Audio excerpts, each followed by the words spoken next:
කපිල කුජීතයි නේද? කුජීතයි නේද? මේ දායකයන්ගේ බාට හොරකම් කරන එක. අවුදු උපාසක මහත්තයා බාට හොරකම් කරේ. මේ බලන්න මේවා මේ මිනිස්සු දාලා තියෙන දේ තැන් තැන් වල.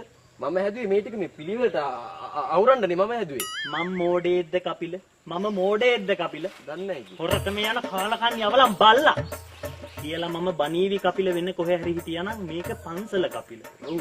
මේ ඉදල ඔස්සලා ගහනම් මැරලා වැටෙන්න කියලා. පියාවි මම වෙන්නේ කොහේ හරි හිටියානම් කපිල. මේක පන්සල. පන්සල. මොනාද ඔය මල්ලේ?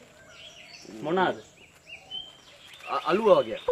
පන්සලේ තියෙන සීසතම ගෙදර අරයි යන්න එපා කපිල. මේක සංඝරත්නයේට නේද තියෙන්නේ? නෑ මේ අර ගෙදර මෙන්න මෙහෙ දෙනවා ගෙදර මහන්සි වෙලා හම්බ කරලා කනවා. තමසලගේ මෙලොව සුගතියකුත් නෑ පරලොව සුගතියකුත් නෑ. යන්න මෙතන.